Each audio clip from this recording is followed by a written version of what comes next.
Welcome back, boys and girls, to tonight's episode of Will They Prevent a War? Grim's like, no, straight to war. Cool. Well, we're off in that direction. If you remember last week, what happened to us last week? So a bunch of very interesting things. In essence, both parties became the champions of your respective kingdoms. Grim, Caladria, and Estrella gaining the trust of the Dragon Clan and the Dragon Queen, becoming their champions in order to help promote peace, but honestly, more importantly to the dragons, creating a bridge, a stairway, a way to get to their god. And of course, doing so through the World Tree, the tree known as Yggdrasil, where all of the realms, according to legend, connect through her roots, and possibly the heavens through her branches. Now, on the other side, deep in the dwarven mines, Kieran, Yasin, and Mud spoke to the dwarven council, gaining their respect and the honor to become their champions and to take their message of kind of sort of peace, but also kind of more like, hey, we want to go kill Thanos, and to represent the dwarven clans heading to the World Tree Yggdrasil, where their clan knows it is guarded by the world serpent Jormungandr, out there, this giant apocalyptic-sized serpent, literally guarding this tree. But you have each gained favor. Now, to keep in mind with some of the players, on the dwarven side, we know that there's a little bit of distrust, but a newfound respect from the Crow Lord, who is the captain of the guard, or what's known as the man-at-arms, the leader of their war faction.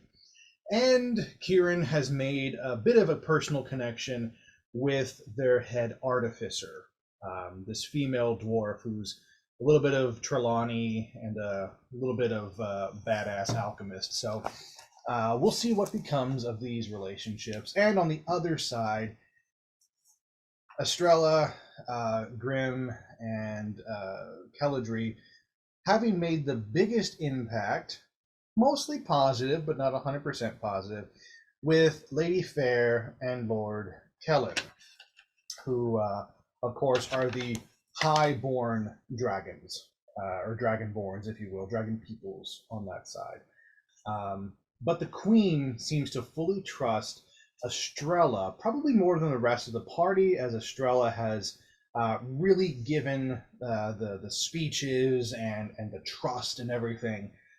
There is a connection there. Kieran probably has the strongest connection with King Fafnir, on the other hand. So, things to keep in mind as we step into tonight's session. We will begin on the side of the dwarves. After having gained the respect of the dwarven lords and ladies around the room, the council is called to rest. Everyone sort of gets up and makes their way to leave. And the Crow Lord kind of steps down from his dais down some stone steps to meet with the party. And he bows his head. I am impressed with your words. You seem to have gained the trust of our king, and I must say even I am intrigued by what you propose at the World Tree. It would be my honor to join you on your quest. I think you could make use of my skill, and I could guide you through these lands as we approach the World Tree. Would this suit your party? I wouldn't have it any other way. I'll just kind of mention in there. I do have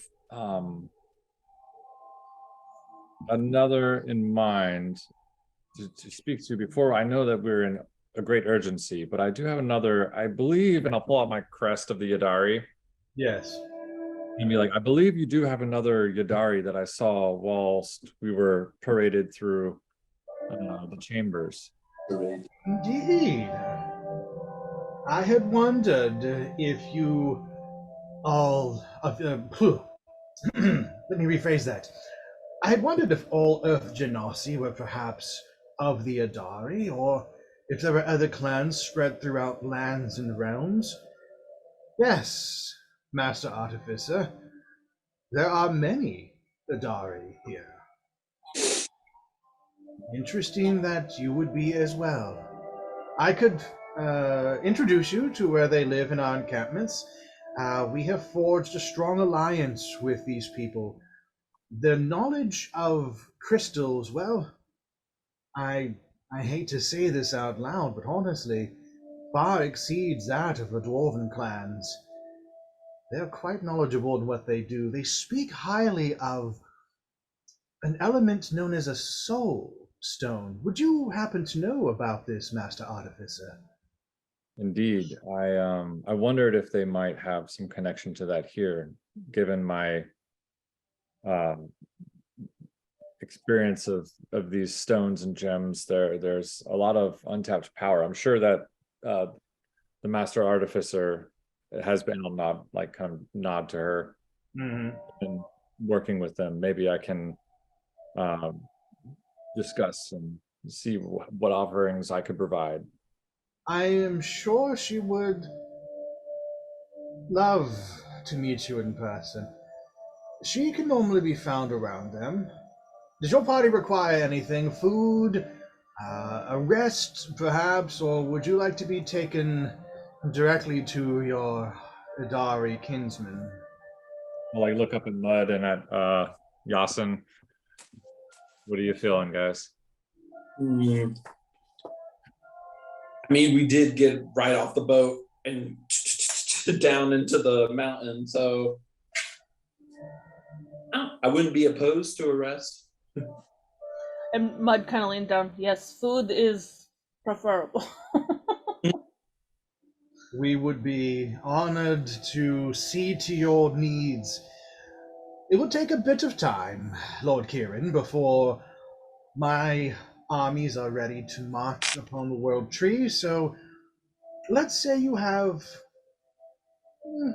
12 hours to rest, to eat, to go about your business learning of our lands, and when you are ready, and he kind of points down one of the many tunnels that leads into this particular center area, you see that marking there, and you notice that it is the same symbol that you wear. It's the Adari crest.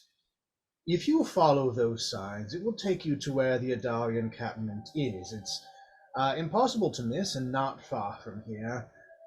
And I guarantee you, you will meet our Master Artificer there in some time. She's always there. Now, follow me. I will show you where you can eat and rest and recuperate. Follow me, party. And the Crow Lord makes his way with much fanfare. His cape just, flows behind him. As he does that, though, you all notice. I would say, Yasin, you probably notice the most. Um, he's not just being a braggart and an ass and showing off. He's showing how armed he is with that movement. You've seen many a pirate in your day flare their coat for dramatic effect, but underneath, the Crow Lord has multiple daggers, swords, axes, all arranged around his belt in a very easy to grab fashion. And you notice that he is not just a master of arms of an army, but a master of many armed weaponry. And he catches your eye and grins and nods at you as you keep going. Is there anything that you all would like to do in this chamber or as you walk into the next chamber? think Mud needs to acquire some axes. No, I'm just kidding. I wish to pocket little men and put them in my belt. My belt. And I throw a whole man holding the axe. I just wish for dwarves to be around my belt. I will carry them around with.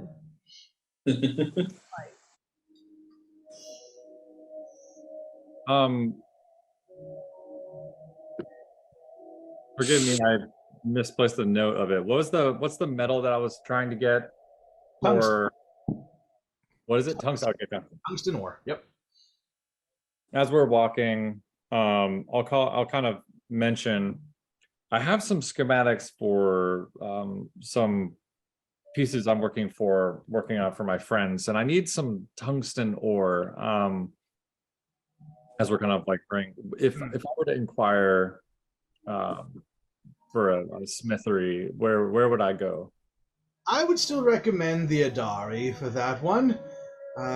They are the heads of most of our mining operations. I'm sure there are some spare ore pieces around them. Depending on how much you require, they may be able to facilitate your needs. If anyone questions you, just tell them the Crow Lord says you can have whatever you can carry. My gift to your party. Very much appreciated, and I'll kind of just bow and kind of back up a little bit, like in pace, just to kind of show some like dropping down. He notices what you're doing, and you can tell that what passes for smugness kind of changes to, oh, like you're acknowledging my greatness. Yes, of course you are. You see that kind of pass across his face, and you're feeding his ego, and you can tell it's having a positive effect on him. A couple of turns later, he leads you into a different hall. This one is the feeding hall, the dining area. It's a little less grand than some of the other places that you've been to. The ceiling is lower, at least for you all, especially Mud. You kind of want to hunch as you walk in. It's not too tall for you, but going from giant cathedral ceilings to like a 7-foot tall roof, you suddenly like, oh, this is sheesh. I'm right there. So you could, like, if you touch the ceiling, your arm would be bent, like right here, to do that. But for the dwarves, this is a nice, cozy space. You notice that there are many fires spread throughout this kind of long, rectangular space. And at each fire is a group of dwarves huddled around different pots and roasting spits of food. And you can see each fire pit is manned by a chef dwarf. They've got coveralls on, little white hats, like literally they're wearing little tiny white hats and everything. And they're carving from the animals. Some are seasoning, others are stirring pots of stew and so forth. And the Crow Lord looks at all of you and goes, please, any of these stations will facilitate your need for good food and good drink. The dwarves ask for nothing. There's no payment here among us. All we ask is that when the time comes, that you do your part in sharing and in giving back to dwarven culture. Already, you, Champion Mud, having revealed the Arkenstone with the beautiful Lady Astoria, that is quite an accomplishment. At least good for dinner, if not more favor. At least. So, if you need me, I will be in a private chamber. I'll be going over some maps and notes for our trip. However, any of the guards, and he points around the room, and you notice around some of the exits and entrances is a particular style of dwarf. And you've seen them. They're the ones who guarded you on the way up, wearing more military-like clothing. Their armor is all the same. They wear the crest of King Fafnir on their right shoulder. Any of them will know how to find me and where my chamber is. I bid you all a good night. Enjoy your stay here in my lord's kingdom. And he bows and walks away. What would you all like to do?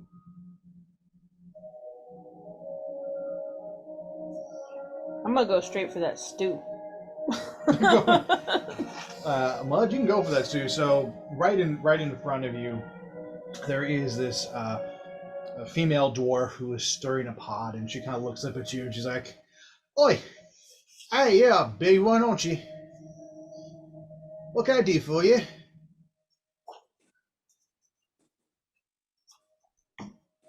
That stew looks very delicious. "Oh yeah, it's my specialty. Boarhound stew, quite good. A little bit of salt, add a bit of pepper, paprika, just a dash of nutmeg, bit of coriander, tiny bit of turmeric. Also, if you add a touch of basil leaf, it's really well. This time I added onions, garlic, sage, thyme, and a bit of rosemary. Makes a good song too. Anyway, yeah, I'll get a bowl for you." And you see her kind of reach around. She gets this bowl, this dwarf-sized bowl, and looks at you and goes, "Nah."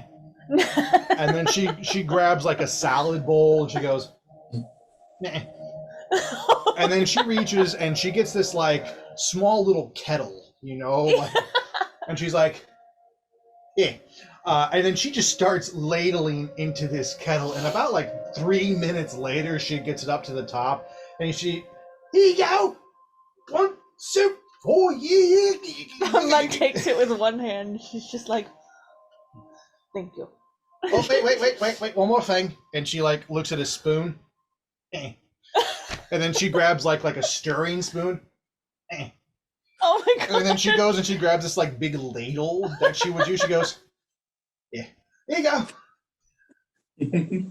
Everything to you, It's perfect. It's big, but it's not like huge. Like she was struggling with these items, and the biggest she's got. It's amazing. And for you, it's kind of like your average size, like Goliath fare. Finally, something that fits me. Thank Exactly.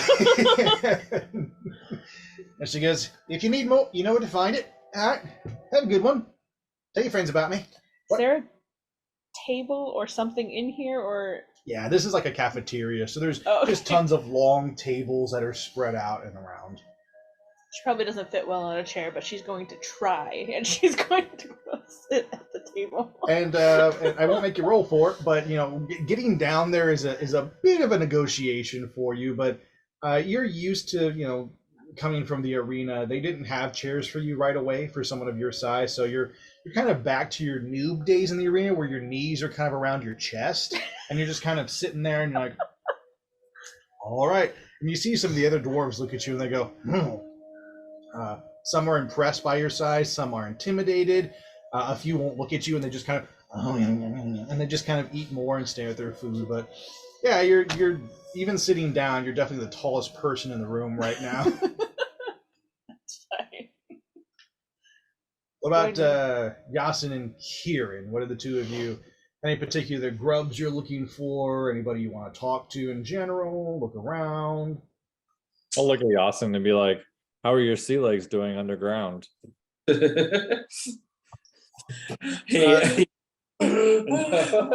Yasin, roll a Constitution saving throw. Let's see how you're feeling. Oh no. Sorry. Let me find my info first. Constitution saving. Oh, okay. I should be good. That's 14. Oh. You miss the ocean, and having been out there for a week, that was home, and so you're fine. You're just feeling a little homesick for the sea, but you're fine. You're just longingly looking at tap water. Instead of seasick, it's like mountain sick. Oh, Yeah. So up over the side into the chasm. I can't. He walks a little like Jack Sparrow because he's expecting, boats to be moving. Nothing moves. It's like, oh man. I'll look for one of the tables real quick and see if there's like a cup of like some sort of brew and just kind of give it to him and be like, "There you go, buddy." Turns me normal. Yeah. Cheers, mate. And then take it. And I turn to Kieran and say, "What are you trying to do with your Adari compatriot?" I was curious how they got here and if they've made any breakthroughs or experienced any kind of like soulstone refining process here in this world. Usually we did it in basalt, but Yeah. I don't know how if they've. I know the process, and I'm not sure if and I'll kind of like hush my voice a little bit. If they are building any kind of soul stones here, it might be not a great scenario for us.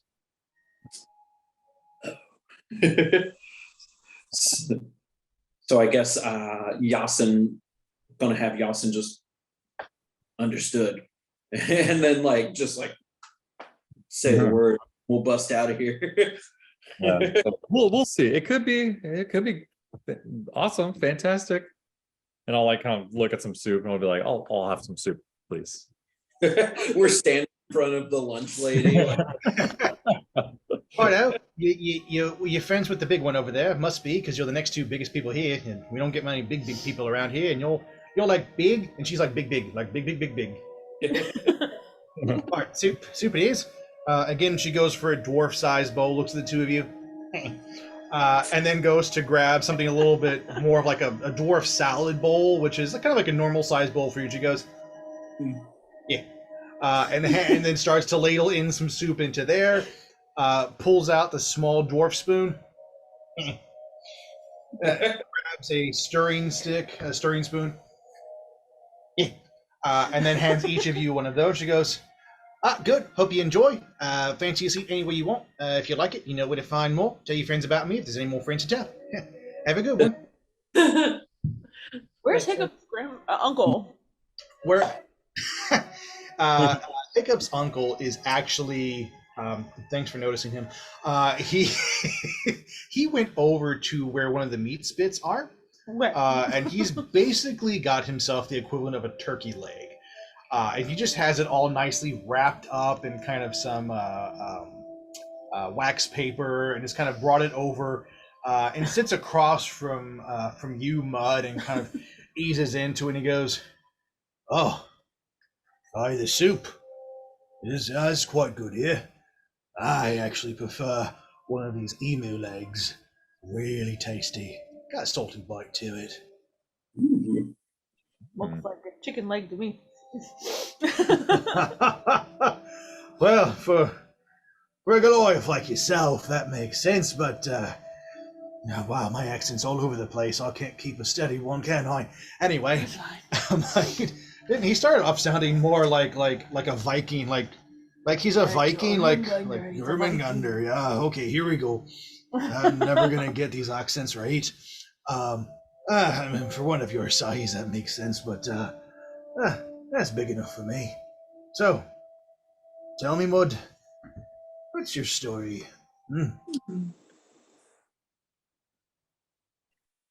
It's a very long one. I got a condensed version of it. You're a fighter. You must come from a long history of, combat and training. My people are always prepared, but are more into spiritual aspects, I guess. I never would have guessed that, but then again, that makes sense. That in our realm, the closest are Yasin and like Kieran sitting down at the table. So around this time, you hear this conversation, the two of you, and he acknowledges the two of you with a nod as you sit down. In our realm, we have what are known as Jotuns from the Jotunheim realm, frost giants, more commonly called. They're about your size, Mud, some bigger, some smaller. Hail from regions covered in snow and ice, hence frost giants. Well, where I come from, it is pretty cold. I imagine you don't feel it much, do you? No. Snow is pretty prominent on top of mountains, as you can imagine. Aye. The Jotuns, they share a bit of spiritualism themselves. It's not something you get to know in their culture, as we tend to be more at war with their kind than perhaps we should, but I've always been attracted to their calm ways, their sense of honor, and the bloodlust that they can share on the battlefield is second to none. There is something appealing in all of that. And he kind of like stares you down as he says this. Well, I don't know how spiritual I can be. I didn't much fit in well. Not to say we didn't have warriors, but I was not trained as one of them. For being too small, believe it or not. I can understand that. Tell me, these markings upon you, it may not be the same, but in Jotun culture, these tattoos are given to one who has undergone the trials of the tribe, who has succeeded in becoming an adult and has earned their name in their place. Does it work the same with Goliaths? It does. But not for me. I was not allowed to go through my trials as a half Goliath. These are my own creation. After going through trials of my own, I had to decide for myself when I became who I am.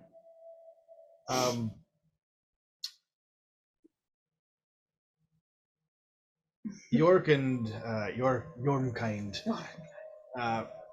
very hesitantly reaches across the table, but puts his hand on top of yours, and he goes, "They're beautiful all the same." She lets us stay there for a little bit. It's fine. Don't worry about it. He gives it a small squeeze after holding for a few seconds longer, and then goes into taking a bite of his emu leg, looks at Kieran and Yasin. "So, gentlemen, I was wondering, what exactly was the... She reaches over and slaps him on the back.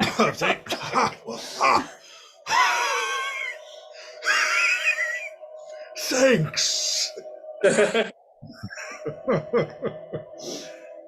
So what what exactly is the plan for when we get to the World Tree? Impressive feat being named champions of King Fafnir, but have you thought about what comes after?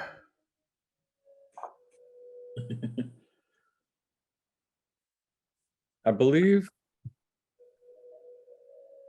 we as the champions would find a way to, yes, harness its energy, and we don't know exactly what the tree does, but we're hoping to find out and at least be, for all lack of better purposes, a scapegoat to finding out what that is.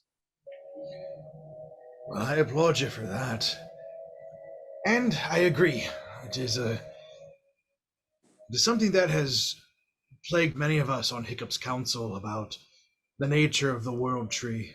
We Vikiners have our own thoughts on it, that it only connects to the realms, to those guarded by Odin and Thor and their kind, but does not in fact get you to Valhalla or in any way, shape, or form near the gods. But we won't know until we go. Did and I'm like thinking back on my Bluetooth device call. Did I hear anything from them about, like, what's the Guardian thing's name? The Jormungandr. German, yeah. Did I hear like about that? So only you know about the serpent. Like, only the dwarves talk about the serpent. The dragons have not, and so you actually informed them about it. I knew there was a conversation. I wasn't sure if they told us or we told them.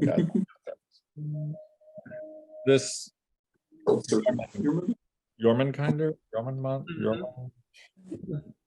That's good. That's close enough, Kieran. That works. Jormungandr. Gunter. Gunter? We're gonna call it Gunter from now on. This deity beast that awaits us at Yggdrasil. Oh no, I put that there.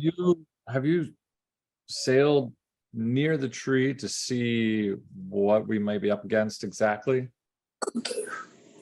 See, now that's the interesting thing that King Fafnir and the others did not share with you. The tree exists past the edge of the world. We're not sure how to get there.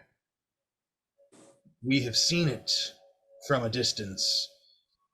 We have seen the world serpent. They're so massive you cannot miss them. But getting close to the tree, that's something we haven't figured out yet, even despite all of Hiccup's crazy inventions. Well, granted, the boy has some hypotheses, but nothing's worked yet. I'm sure I can't like pulse someone, like, you know. Perhaps if they were small and light enough. One just kind of looks over to the dwarf who's like cowering next to her, like. The dwarf kind of like he's been eavesdropping on this whole conversation. He looks up at you and goes, "The fuck you will,"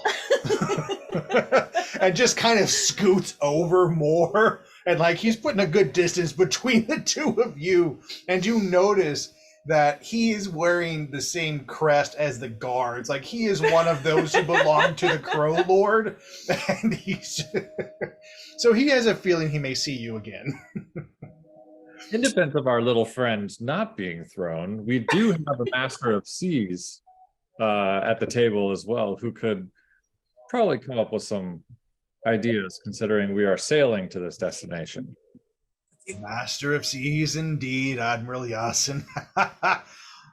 Perhaps you three can find a way to bridge the gap over to Yggdrasil. I guarantee you that would impress the Crow Lord. I will tell you one thing I've heard about him, since you seem to have made such an impression on our local master at arms. There is talks of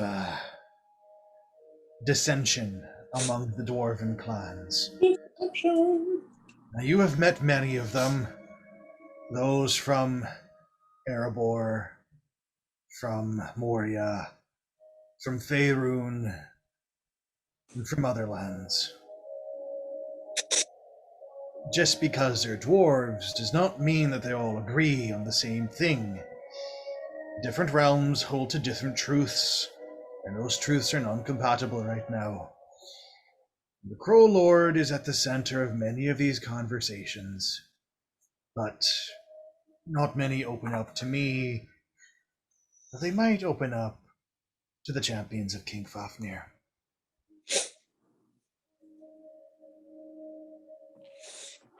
And with that, he kind of goes back to munching on his emu. Is there anything else the three of you would like to do, say, ask, explore before advancing some time? I'm actually gonna stand after finishing my meal, and I will see you two later. I have a few things I want to attend to, and I'm gonna go and find the Yadari.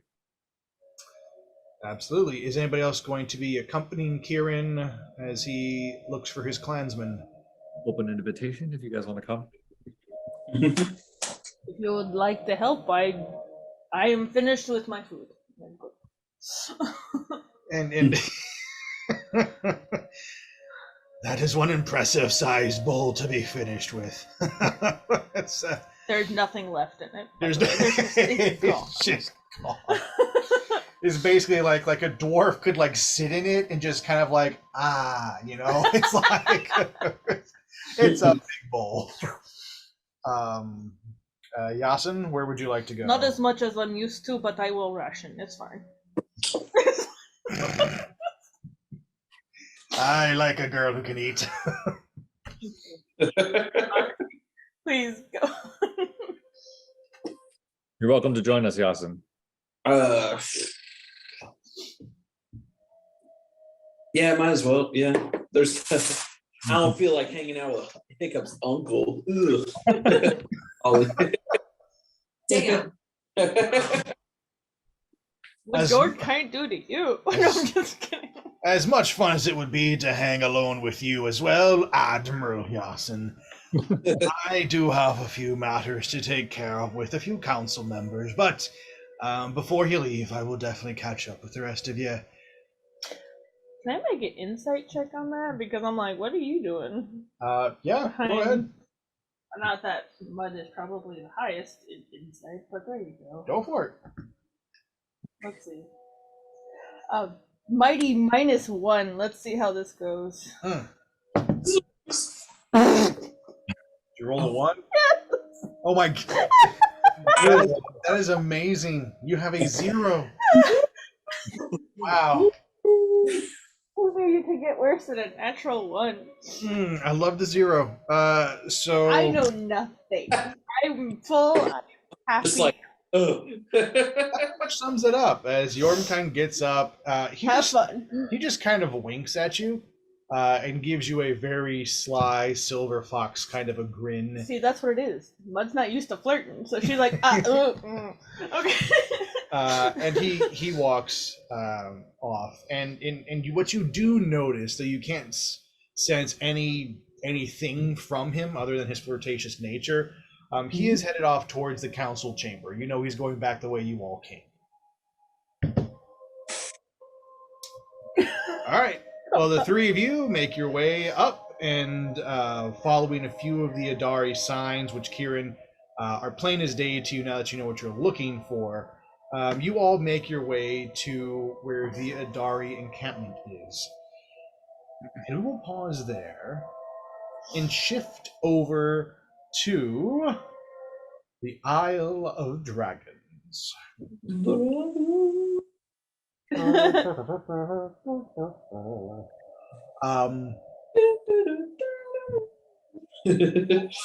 In the Dragons, the council meeting is finished, and everyone has sort of departed and left on their own ways. And you all have this sense of trust. Like everyone that kind of comes up to you nods, and they'll place hands on your shoulder, give you like little squeezes with their claws, some thank you. Everyone just has this sense of, finally we have people who are go and seek out what we've always wanted to do. Once they've all left, there are only 3 people in the council chamber with you. Lord Kellen and Lady Fair have stepped into the chamber, and of course the Queen herself has remained behind. Hiccup actually left with some of the other Dragon Lords discussing. You kind of hear him as he leaves. Oh, it's quite interesting. So when your scales glow like that, what exactly? And then just kind of trails off as they all are talking. And the Queen watches. She goes, "Oh, my son never could get enough of dragons. I kind of wish I'd been there more for him. Perhaps might have made this a little easier on all of us, the state that we were in. But anyway, Estrella, Grim, Kelladry, what can we do for you? How can we help?"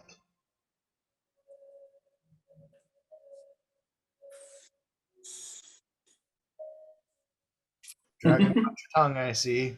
Yeah. Okay. Say what's on your mind, dears.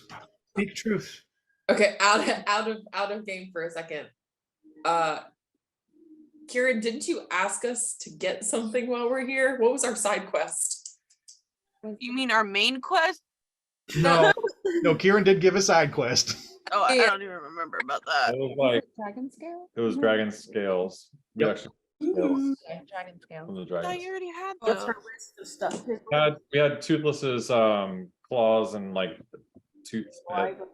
That I Yeah, so thought you you can- got dragon scales from the you got some water. from Need more. Different kinds, Oh. different species. Oh, Yeah. sorry, forgot. I need that one. I need Toothless's, and I need some from the actual high dragons. Hydra. was that? So some from Toothless, some from the High Dragon, and then like random one. Okay, we need scales. Okay. Need scales. you need scales, like to weigh things for measurements, dear. No. As in dragon scales. If Um, you could. Lord Kellen steps up Oh, into between, and you hear him. Why? Oh, And he gives a little spark of fire and smoke as he says that, just Well, then- enough to prove his point. I'm going to use thaumaturgy then. Okay, Oh. what would you like to do? And Do it. that's just my automatic go back. I'm just going to I don't want to intimidate too much, I guess, but trying. I guess I'll use Dragon to a dragon, you know. You just gotta fit in. I guess like my eyes grow a little red and slight thunderous sounds in the back. Okay. And then I'm gonna say, you asked what we wanted or what we needed. And I answered. Roll intimidation with advantage. I don't even know what I have for intimidation. The nervous laughter. This could go so many ways. This is good. I know.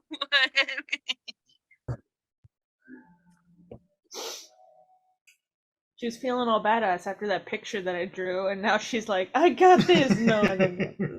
Intimidation 16 with plus 16. Okay.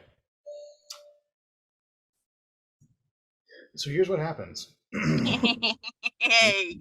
At least it's not a 1 - 1, all right? I mean, it was only 16 because I had plus 5. Lord Kellen puts his chest out, his shoulders back, and raises his wings, which you see now are give or take about 12 feet across as his full wingspan. That's an impressive thing. He lets fire roll off of his tongue as he talks. You didn't answer the question. Why? Who's badder person like test right now? I feel like I have to one up him now. See. This Oh is- God. Oh. Trying to do it. Okay. Oh. Now I don't remember everything that's in thaumaturgy, so give me a minute. Kieran, what did we need these for?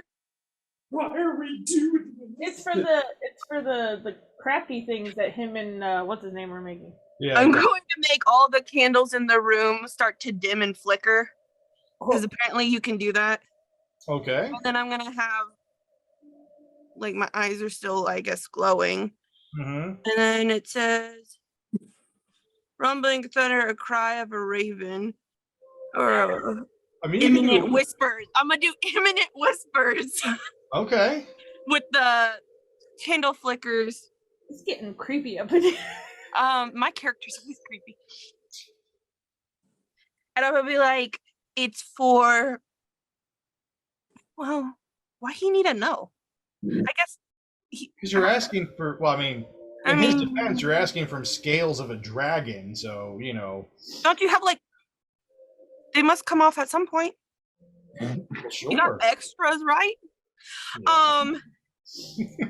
I guess I'll just Why do you need to know? yeah, pretty much is what I'm just confrontational always.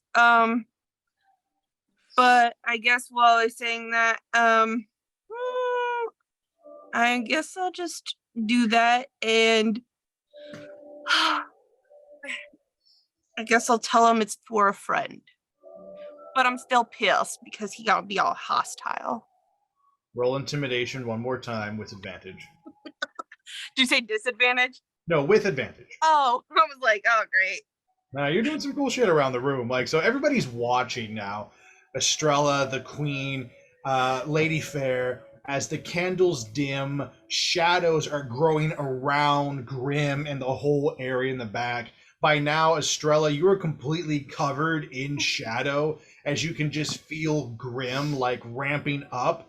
And you can feel Lord Kellen just like his magical presence dig into the ground and reach into the air. That his unfurling wings wasn't just a size thing, he's summoning elemental energies to him. Estrella, you're feeling these two just go Super Saiyan in front of each other, having this pissing contest. What did you roll, Grim? I got 19. Ooh. Not Okay. good enough. It's a good roll. It's a good roll. Kellen, for a moment, Estrella and the Dragon Queen, the two of you look at each other and then look at Grim and Kellen as if a fight is going to break out. And Estrella, you can see the elemental energies of dragon magic and Grimm's magic just kind of just dancing off of each other in these waves of energy. Like literally the two of you in your eyes, to someone who is so keen with the arcanic, it is Goku and Vegeta just Super Saiyan in front of each other, just whoom, all this energy. And then you see the faintest smile cross Lord Kellen's mouth. And one side just raises in a grin, and he goes, "All right."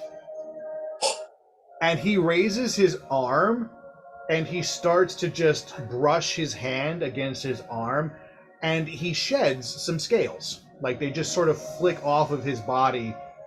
Are you going to catch them? Yeah, I'm gonna catch them. Just Estrella like I thumbs her hand under his arm.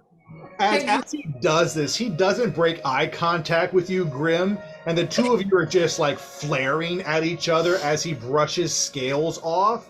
And after he does about 5 brushes, and you got a good handful of scales in your hand, Estrella, he goes, "That's all you're getting." Bye.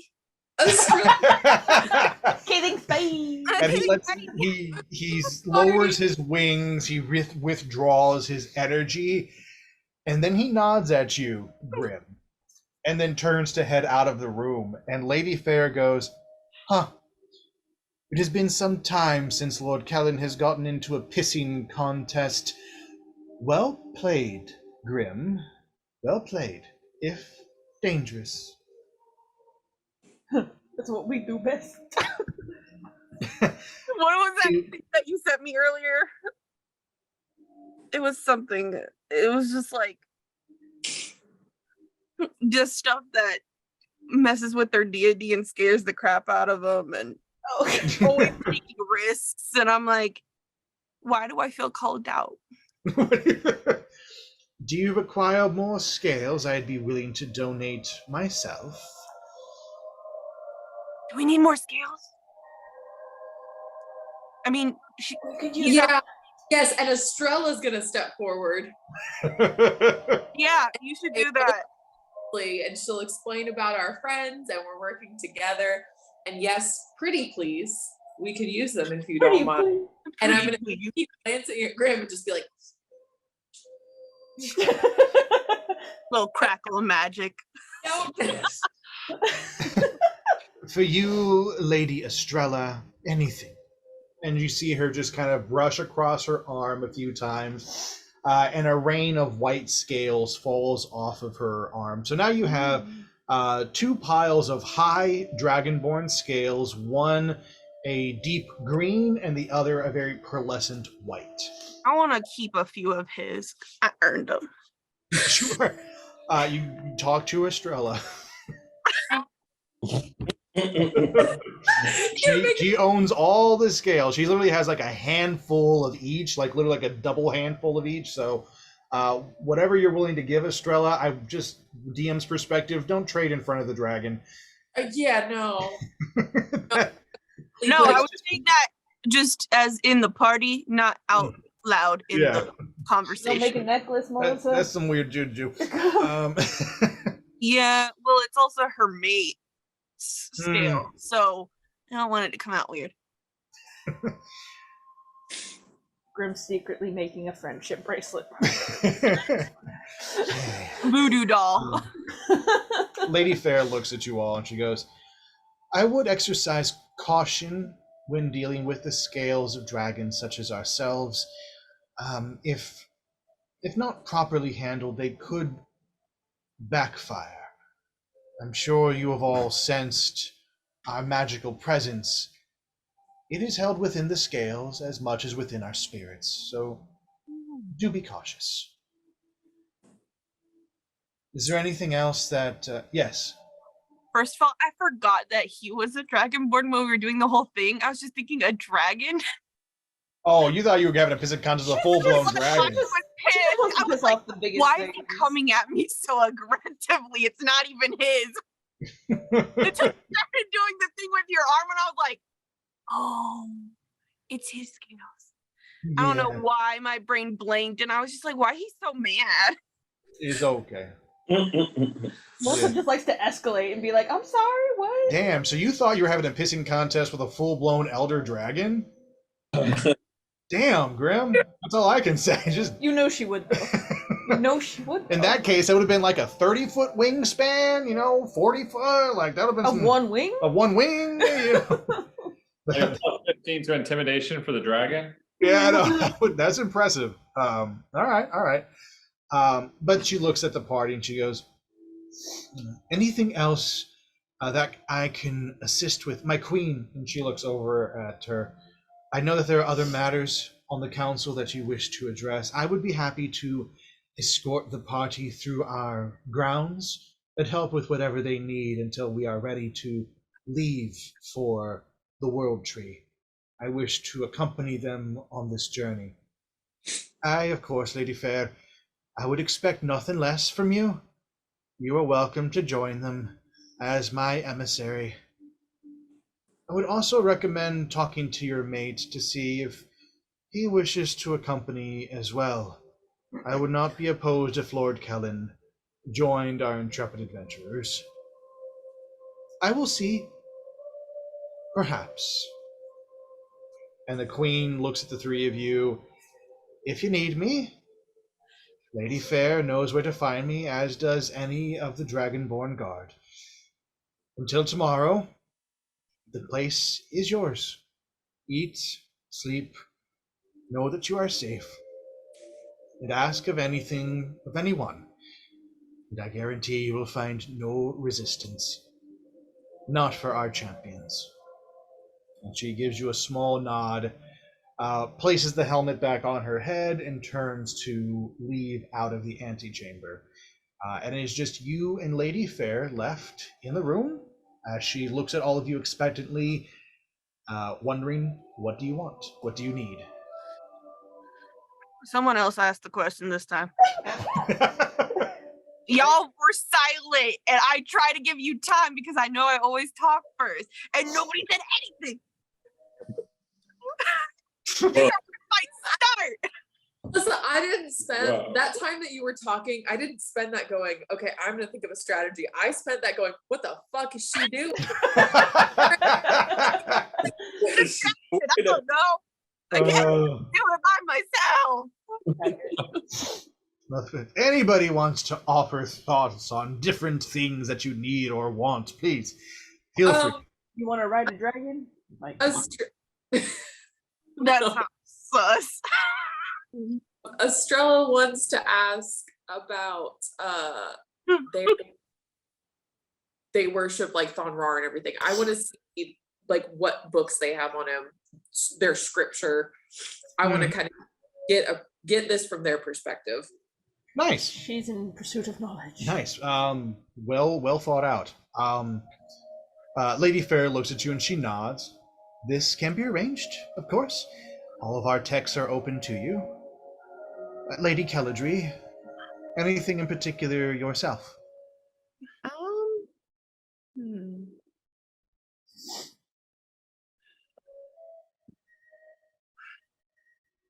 I'm trying to think, Kelladry. Maybe if I can just go and I guess we don't really need provisions or anything for next. Maybe I can go and just maybe try to see if there's like, do they have like a marketplace where I could just go to talk to some of the dragons? Yeah, there is. Not far from the entrance to this kind of castle cave that you're in. Remember, you're in a castle that's embedded in the mountain. But just right outside was a marketplace that you had all walked through where various wares were being sold, different species of dragons out there. Okay, maybe I'll head that way. Of course. You are welcome to explore the lands. If you need us, please find one of the guards out front, and they will take you to wherever we are. Grim, will you be accompanying Lady Estrella and myself, or Lady Kelladry? She's going to the market, right? Yep. I think I'm gonna go with Kelladry. Okay. Then we will see the two of you later. Lady Estrella, if you will follow me, please. And she kind of, puts her claws together, and her robes sort of just lay very dramatically as she glides off towards the library. Very, very ethereal type walking that she has. You notice that whereas Lord Kellen is grounded and strong and almost kind of pulls from the earth with his magic, Lady Fair is the opposite. She is light and raises herself up and sort of pulls from the air as her primary element for magic. So let's go to the library first. Then we'll head to the market and then back to our dwarven family. Lady Fair leads you to their library, which is in a octagonal style room where there is a window and a bookcase and a window and a bookcase. And this window is about 12 feet high, stained glass, very cathedral-like in here. And the shelves go from floor to ceiling. And you notice that there is an older dragonborn who kind of is hovering near the top, putting away some books. And then he kind of floats down in a kind of a little circular pattern, and he gets to the ground and has his little cane with him that he kind of pulls out and moves over to another pile, grabs them, and flutters up a little bit, puts some books in it. And you just kind of hear him make these sounds as he moves. He's very vocal, and he's the only other person in here. And Lady Fair goes, what? Oh, huh? Oh, Lady Fair. And he kind of bows dramatically, extends his wings, which sort of shake as he extends them in a dragon greeting. And as he stands, he's got this very long white beard that comes off of his snout. These tiny little spectacles that are just on the edge of his nose, kind of like right before his nostrils. And he is a very pale golden color. He's got these very baggy robes that he is wearing that are blue with this green sash that is over his neck and comes down the front. Very, very much an elder bookworm. This old again. He comes up and he sort of totters over to all of you. And for a dragonborn, he's short. He's like 5 feet tall. But you see he's got a pretty heavy hunch on his back, so you imagine that he's probably shrunk about a foot and a half, and a little cane, and he's like, "Hello, lady fair. How may I assist you today?" I've never been so glad I went to the market. Kill him. This is fantastic. Bookkeeper, this is our friend Lady Estrella. She's been named champion. Yes, I heard she was named champion of our fair dragon queen. A pleasure, Estrella. And he bows. And he goes, Estrella, one from the stars, who seeks her place in power amongst the cosmos, bearer of the light of Lunis, the goddess of night and moon. He's psychic? Oh, he knows. I'm gonna give him a little back, and I'm gonna say that you're correct. Not Emily going like this. I thought so. I thought so. The books speak to me, you know, and recently, with all of the incursions, more and more books have come, many from Faerun, where you hail from. We have tomes of Our Lady Lunis, goddess of night and moon, here, and your name speaks portents about who you are. It is dragon tradition that our names speak to our souls and to our power. Take Lady Fair, for instance. And you can see Lady Fair being a pearlescent-y white dragon. Her blushing is very easy to see. You see many of her scales kind of redden as he motions. And he goes, her full name is Fairwind Fire. In the draconic Tusrasindra. It rolls off the tongue nicely. Her name means one who seeks power from the air, and naturally is where her greatest source of magic lies. And you, Estrella, daughter of Lunis, seek your power from the stars. Interesting. Now, I have talked enough, a teetering old dragon that I am. Tell me, what is it you seek from the bookworm? I'm looking for any books you have on Thonrar or any other name that he goes by that you've found. Yes, I was digging into that myself. Come to my desk. I have the tomes there for you. And he just kind of totters, click, and you hear this like claw click because of his cane. Claw click, claw click. And then he like flutters his wings a little bit. Claw click. Claw click. And after enough of that, he makes it to his desk. Moves to the other side and kind of you see his tail just kind of go and just stick out to his left, and he just kind of and he's sitting, but his height hasn't really changed much. But he made this grand motion of trying to sit, and he's literally like the same height. That's amazing. See here. And he brings up a book that has the crest of Hyrule on it. You see the Triforce. Here we have a tome on Thunkal, as he is known in Hyrule. Yes. And then Here, Thornus, as he is known in the tomes of Fyron, and in our books here, Thunrar, the father of Tiamat. Yes, yes. We can dive into these together. What in particular are you looking for? Oh, that's a good question.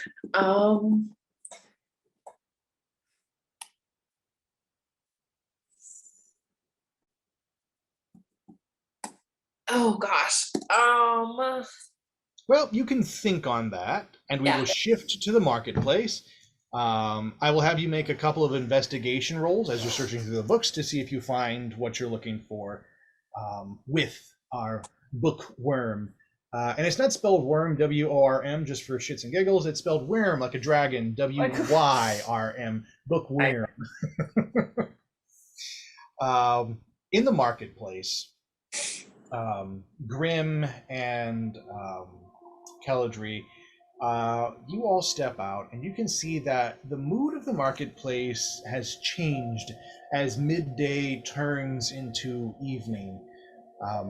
The vendors are still out and still going about their business, but when they see the two of you, it is as if some word, messenger, essence has spread through the dragon community, because they start to look at you as if you are goddesses, saints. Grim's like, damn straight. Let me have my moment, Emily. Noticing that as the champions of the Dragon Queen, you are also hearing whispers as the heralds of Thunrar, the ones who will help us speak to our god. And many people greet you as herald, and they kind of touch your armor or your clothing as if touching a saint.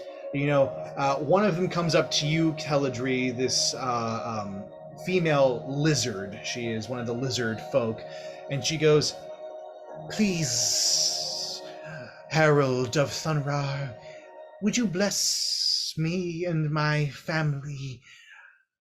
We would be ever so humble." And she bows her head in front of you. Caladri's gonna look at her and say, of course. So what kind of blessing are you looking for? Whichever you decide to bestow upon me.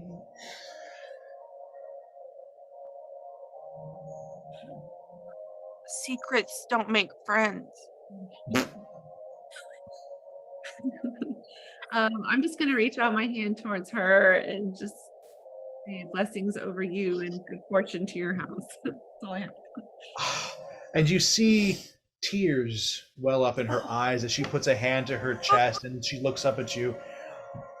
Thank you, Herald. Thank you. I will forever serve you as the heralds of Thunrar. Thank you. And she just backs away, and she's, clutching her chest, and you've touched her, and others start to approach you. A man approaches you, Grim, who has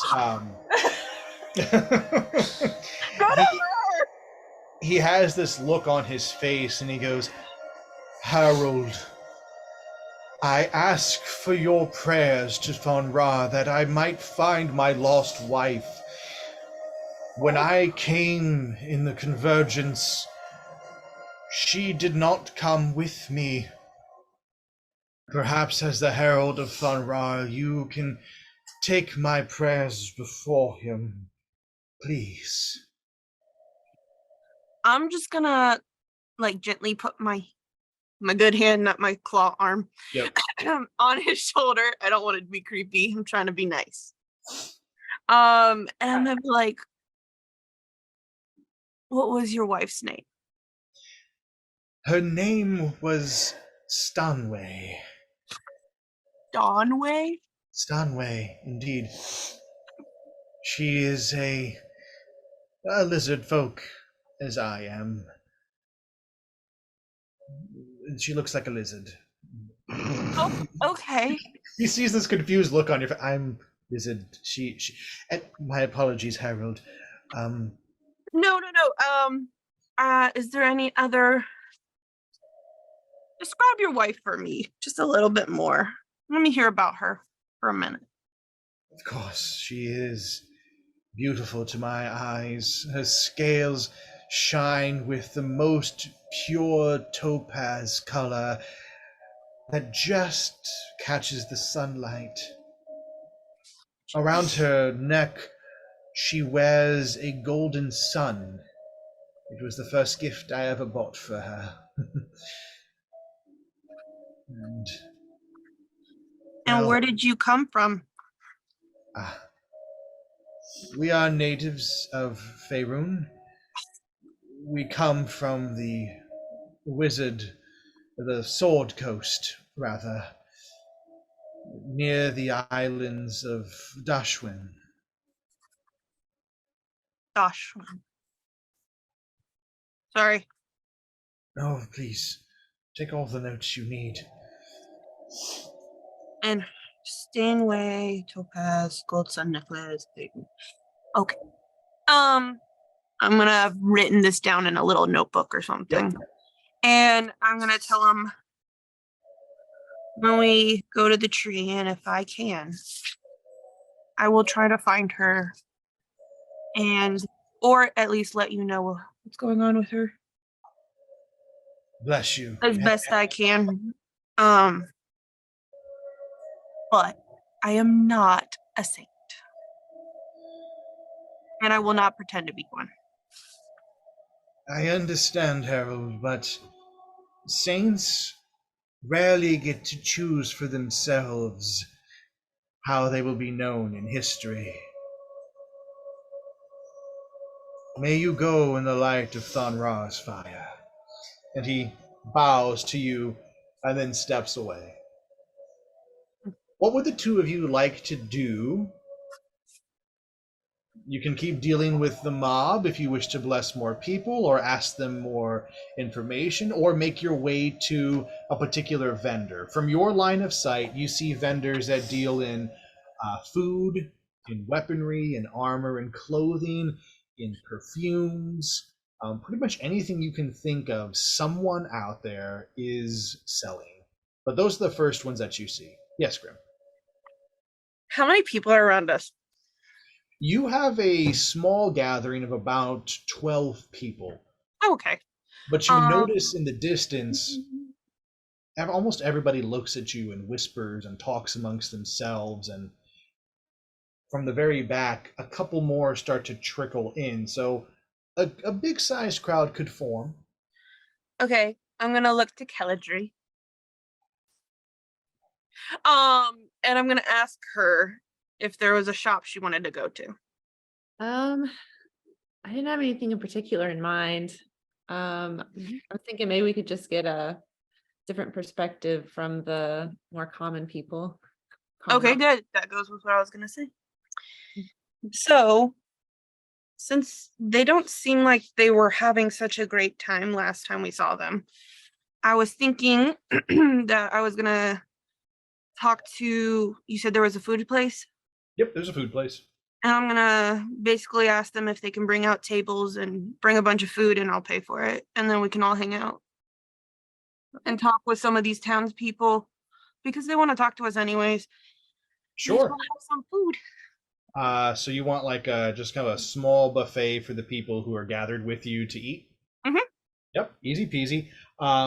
You do that by talking to one of the Dragonborn who's manning the food stall. And how much do you hand him? How much gold? Yeah. Let me look.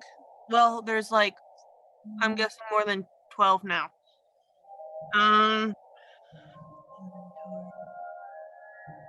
Where's the gold? Crap.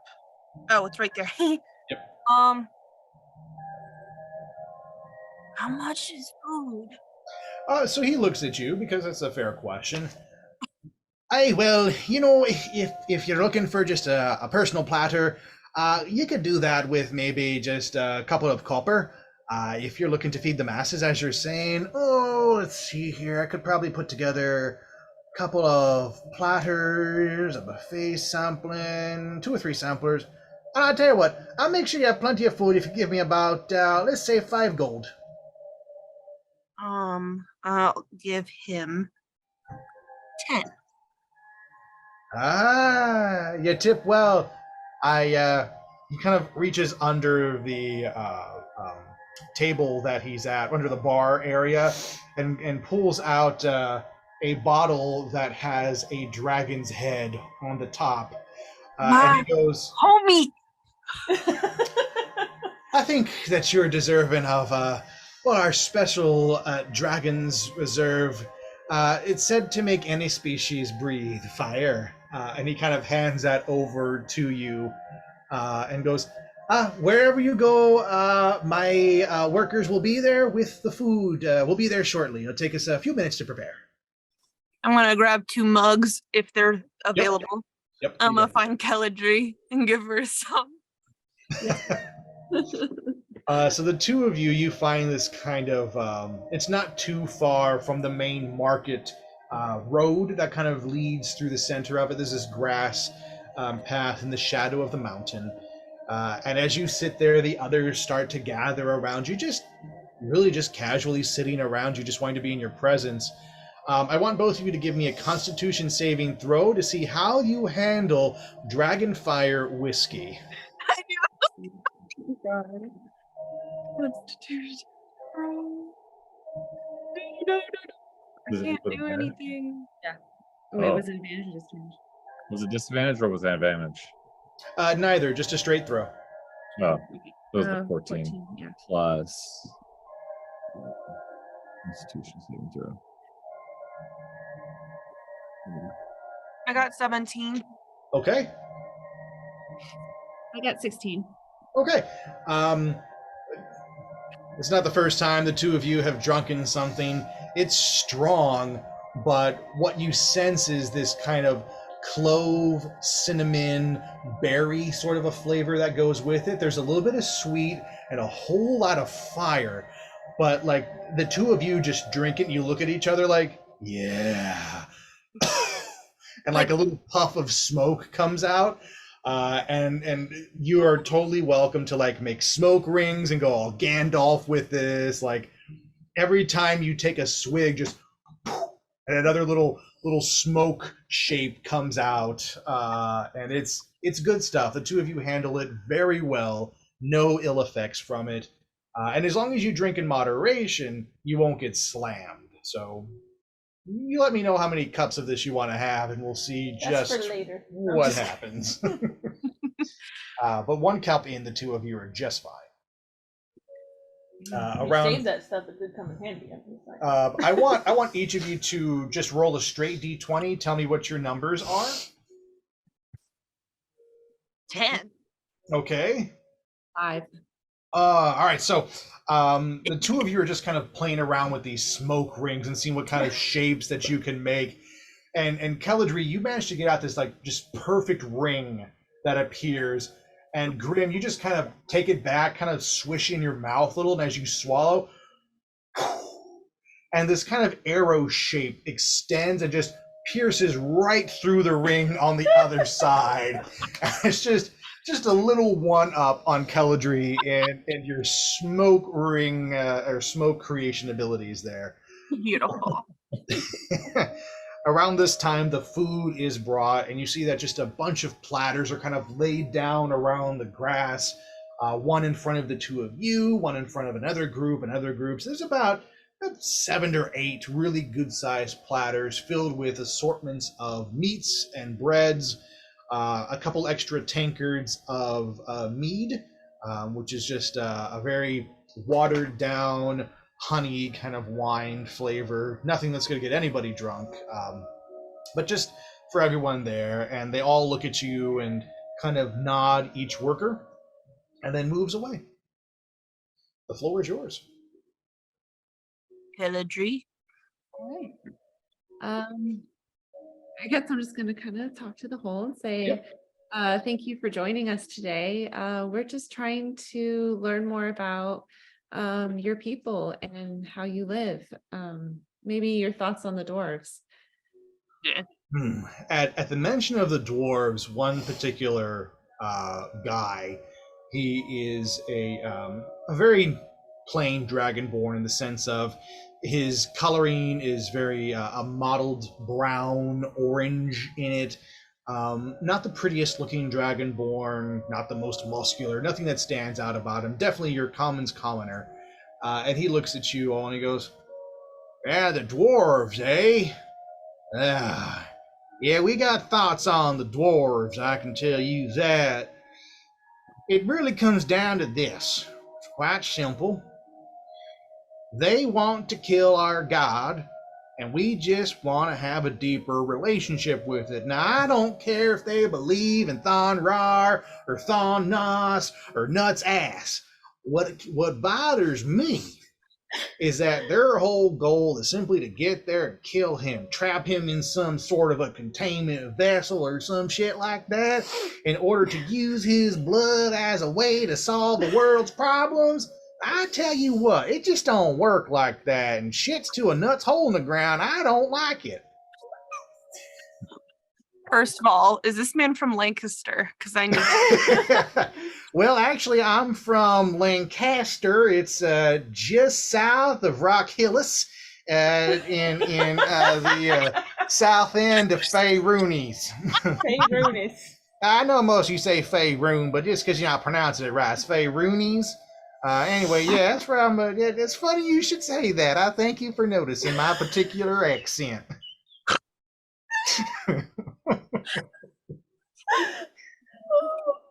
Oh,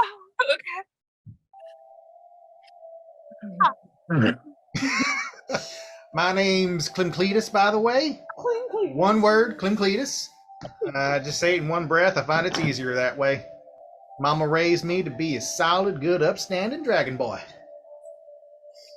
Oh, Clemcletus. That's very interesting. Oh gosh. I look at him and I'm just gonna ask him, how do you feel about Lady Fair and Lord Helen? Oh, I tell you what. There is no one who is more beauteous than the Lady Fair. Her scales shine most pearlescent. And then at this time, you see another lady, a female dragonborn, come up behind him and just right on the back of the head. And you just hear her go, "Clemcletus, now you shut your damn mouth right now, talking about Lady Fair like that, as if you don't got a wife and 5 children back home who are waiting for you to go do the laundry and do your part. And I tell you what, you sit your ass down now and I will talk to the Knights Heralds, all right? Sit down. You sit." I and didn't you see... know the Dragonborn had a redneck clan. I can't. Well, my dear, thank you for noticing that. We are the redneck clan of Dragon Bones. Again, coming from Lancaster. And anyway, yes, Lady Fair is beauteous, as my dumbass husband likes to point out. But I will say this, too, that perhaps the two of you are more interested in knowing. They are the 2 most powerful mages in all the island.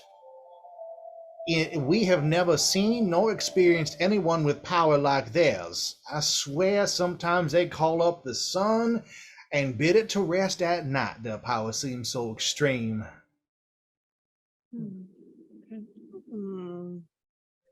Is there anything else you know about them? I know many things about them, sweetheart. What would you like to know in particular? I need some specifics now. I just don't go spilling the beans on other people. I don't just drink tea like that. Unless it's about Lady Beavis down on the road now. And I tell you what, Lady Beavis, now I got some tea on her. Let me tell you what. I can't.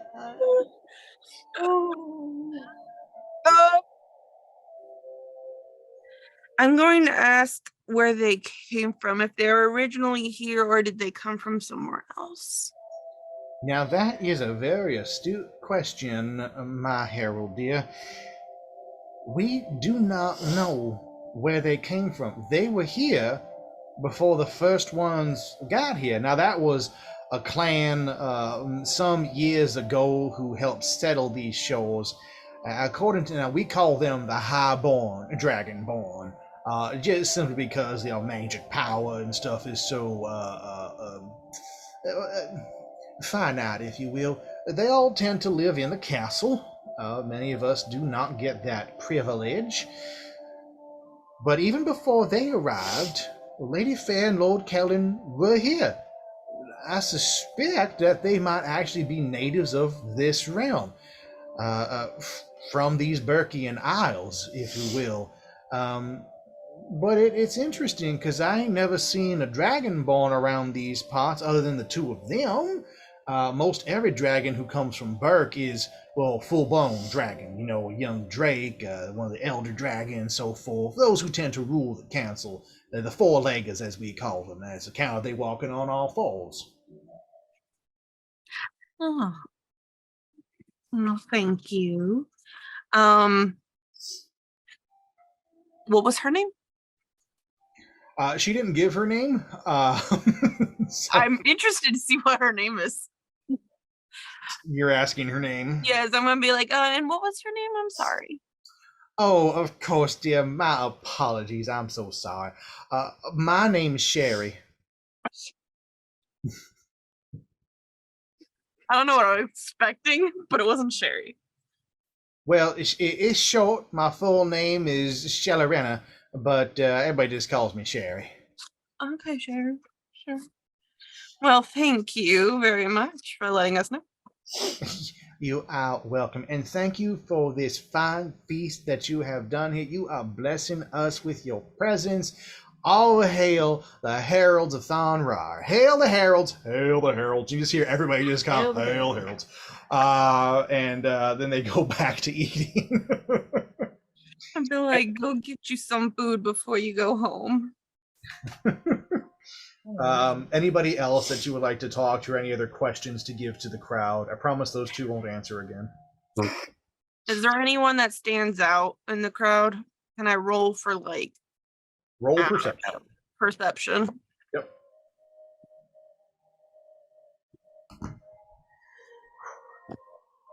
You're gonna have fun with the chat later. I'm just saying. I can't wait. I don't even know what's happening in the chat anymore. I lost. It's okay. I found a picture of Clean Cletus and the bookworm. Amazing. What was it for? Perception? Perception. Yep. Well, fuck. 11. I got a 0 advantage on perception. Ooh, that is perfect. Yes. Oh gosh, what does My it man. look like? My man, right there. This is the bookworm. Yeah. Without the beard. I like that. No, ma'am. No, So, Yes. Clean Cletus right there. So with an 11, you do notice that most everyone is hanging on every word you and Kelladry say and ask, and they want to know more about you. But there's one particular young dragonborn who hangs out in the back, close enough to hear your conversations, but has never offered any thoughts or words, or hasn't taken a bite of food. In fact, this particular male dragon has kind of a dark red about him. He's wearing just a jacket with a hoodie thrown up. You can see his bare chest and the armor plating on there. His pants are ragged and they've got holes in them in various places. And he has a chain that kind of hangs around his neck and comes down the front of his chest and then connects to his pants somewhere, just for shits and giggles. Okay, cool. I want to approach this man. And you will. But we'll go to the bookworm first. So, Estrella, what have you found out, or what have you rolled for what you want to find out? Here's the thing. Much like earlier, when Graham was trying to buy us time to think of things, a lot of heralding happened while I was supposed to be thinking of things.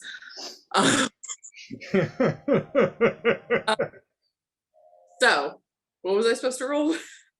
You're rolling investigation, and just our bookworm wants to know, what specifically are you looking for? I mean, these are big books. You notice they're like hundreds of pages, and there's 3 of them. So he wants to help you narrow it down. Yeah. I am specifically looking for, let's start with looking for if they have anything about the Night Mother and Thonrar in their books. Ooh. Okay. See what their thing says. Oh, that's so good. 19. Very good. As you say this, the bookworm, his eyes raise, his little bushy white eyebrows just kind of, interesting. Yes. The Night Mother is mentioned in multiple entries, and he starts to open up each book. Here in He Rule, you notice, of course, he's pronouncing these wrong, in case any of you are wondering. Yeah, high. Because it's High Rule. Feel free to correct him if you wish. In He Rule here, they mention the Night Mother as one who is almost synonymous with their Herulia, the goddess of Herul. Yes, she Helia. That's it. That's Helia. It's a strange name for a female, if you ask me. An awful lot of he's in there, but who am I to judge? The Night Mother is said to be of her lineage, as if the goddess had the one that came before her. The Night Mother, in their text, refers to the bringer of night, as if Helia is goddess of day, and the Night Mother is goddess of night, the bringer of the stars, if you will. It's quite fascinating. Now, she had a son who became the consort of Helia, which sounds a bit incestuous, but then most things with the gods fall in that category. It's fascinating. And the two of them were supposed to breed life into all things. And, well, that's where their text stops. In Faerun, more specifically, they speak of Thaunis and his mother, the Night Mother. Specifically his mother, but not the mother of all, like in Hebrew. There's a slight variation there. With Thaunis, his mother was said to have sacrificed herself to save her only son, to stop the light from killing her people.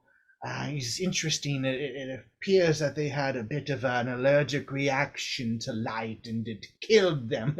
It's crazy, but these stories tend to be blown out of proportion.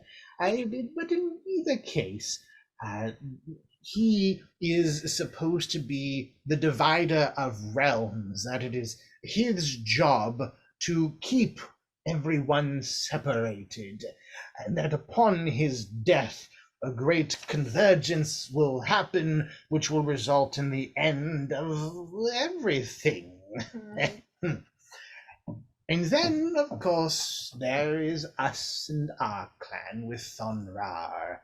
There is no mention of the Night Mother, per se. Thonrar is considered the father god, the first of all, and that his children, Tiamat, created all dragons, and that all dragons created all life thereafter, is why you have species like me, halfway between a dragon and you get one of me.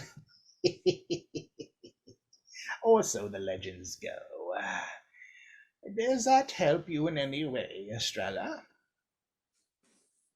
It does. Thank you. No, I'm thinking of my next. Okay, so one of our concerns with giving Thaunis like all the instruments was like, what's gonna happen and what's he gonna do? So like, is there anything, I don't know how to word it. Is there anything in the books about Thaunis's instruments?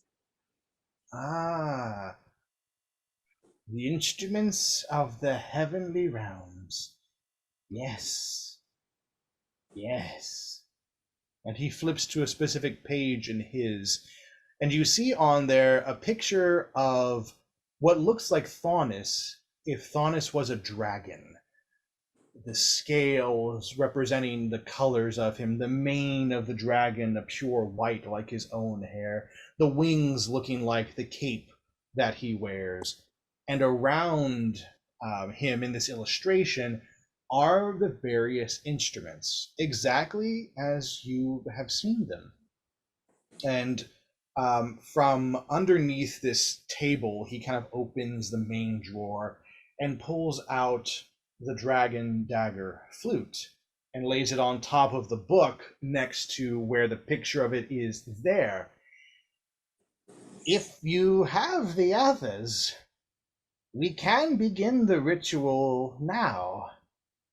It is said that in order to open the door to God, you must play the song of the heavens. And with that, we will cut to the dwarves. And in the dwarven realm, Kieran, Yasin, and Mud, wherever she ran off to, you all enter the cavern where the Adari clan has housed.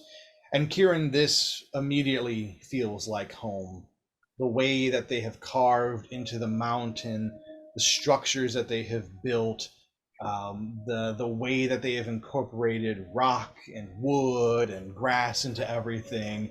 Oh, you're good. All of this combines to make a very close image to home. You see some of the Adari kind of turn and look at the party as you enter. And one in particular spots you, Kieran. An old man who walks his way forward. Kieran Broxel, my boy. I did not think I would see you here. It's been some time, hasn't it? I don't suppose you remember me, do you? I was much younger when we would play together.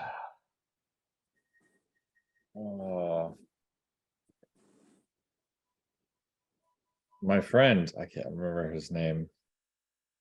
You can make it up right now.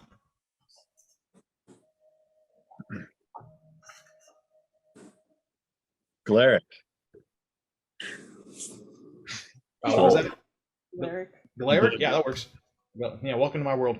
I was like, oh. Yeah, Galaric. I like that. Yes, Kieran. Oh, how we would venture into the mountains together.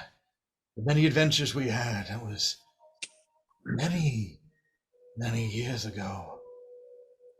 Yes. Go ahead. Before the cataclysm fell our village. Hmm. I suppose you have many questions. Please, ask away. I was disconnected from the Yadari, from our people, from the Earth Genasi that lived in Basalt after the incident. And I'll kind of just like replay the imagery in my mind. What happened to you all after that? How did you, for all I knew, half of the city collapsed. Half did. And half. And he motions around. Came here. To this mountain. The incident. And he kind of looks at Mud and Yasin, and then at you. The incident led to a convergence of our realm and this one. We have made it home with the dwarves here. Interestingly enough, many of our minds came with us in that convergence. These gems are a combination of the mountains' natural gems and ours from basalt, our soul gems. As such, we became authorities on all things regarding the gems. It has helped us to form a strong alliance with the dwarves over the years. We are helping them now with the Ark and Stone. Have you explained to them the process we developed in basalt for creating these powerful stones? You told the dwarves anything? I have told them everything.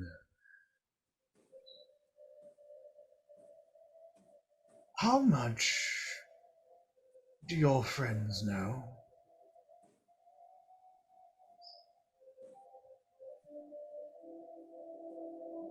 I'll kind of hold up my soul stone. This isn't my original body that I was born with. And I'll just kind of lose myself in thought for a moment. And without my friends, I wouldn't even still be here. They helped me, and I had to make the choice. Then you trust them, yes? With my life. Good. And I'm saying this fully in front of them. Yep. So then he looks at the three of you. If an Adari trusts you, all Adari trust you. 'Tis our way. So, I will speak plainly. The Dwarven Lords have made it clear that they wish our help in harnessing the power of the Ark and Stone to once again kill a divine dragon, the one they call Thonrar. We will imprison his soul in the gem, and as payment, open a portal back home to Basalt. Will there be anything left to go back to? It is home, Kieran. Whatever remains, we will rebuild. And we will kill thousands more souls to gain the power to do it. I'm gonna vibe check my buddies here and just see like how they're feeling about this, hearing this. Yeah, it's like, what? You said what? I didn't think we were killing people. You did not tell your friends how the soul storms are formed in our village, did you, Kieran? I see. Suffice it to say, and he holds up his own soul stone that he has embedded in his arm. Each of our clan carries a soul gem, forged from a singular stone, where a divine dragon gave its life to start its creation, and tens of thousands of deaths later gave birth to our civilization as we know it. It is how we live and survive. It is not pretty, but it was not our choice. We carried on from our forefathers. But now we will do it again, to get home, to kill this god who seeks to converge the realms, and put an end to this chaos and destruction once and for all. If our forefathers could kill a divine dragon, so can we. It is in our blood. Am I right, Kieran? Kieran like hesitates for a moment.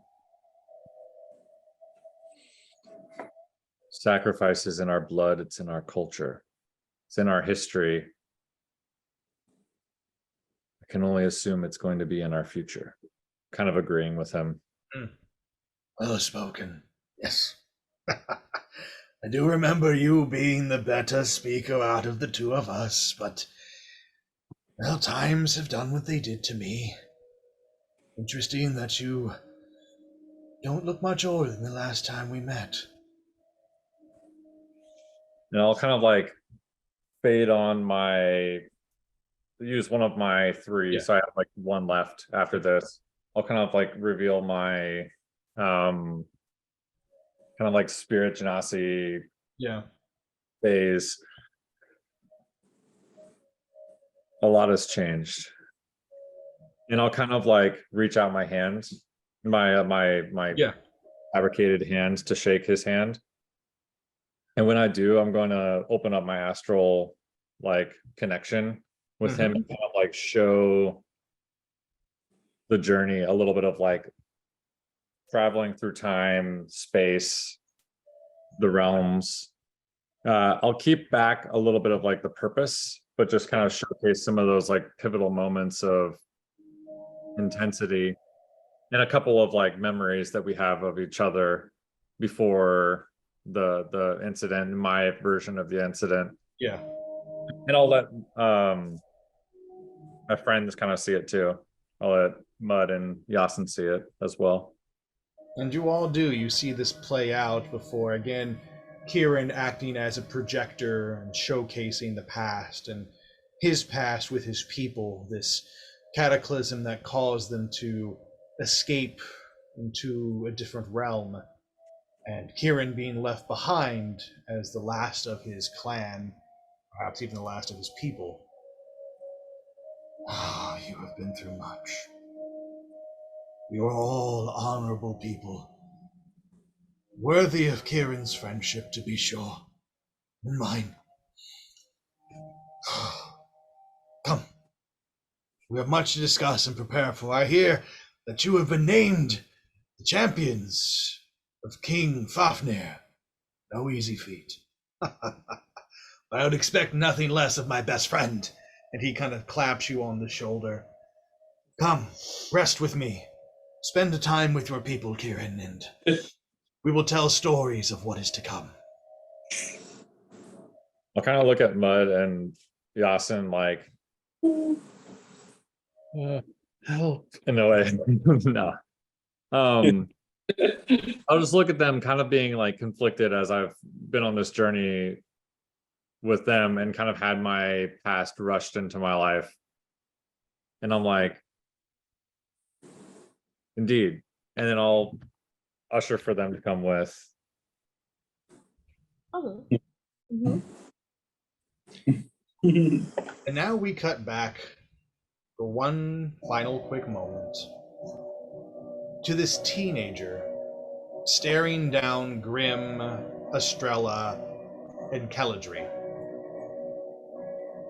After a time, he walks up to the three of you and kneels down.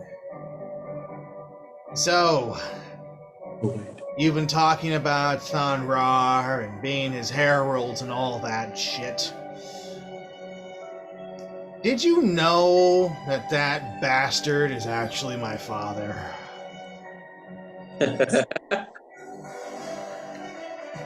How did I know that was gonna be what you said? Daddy choose. Yeah, Chris we will likes to end call me tonight's out. session.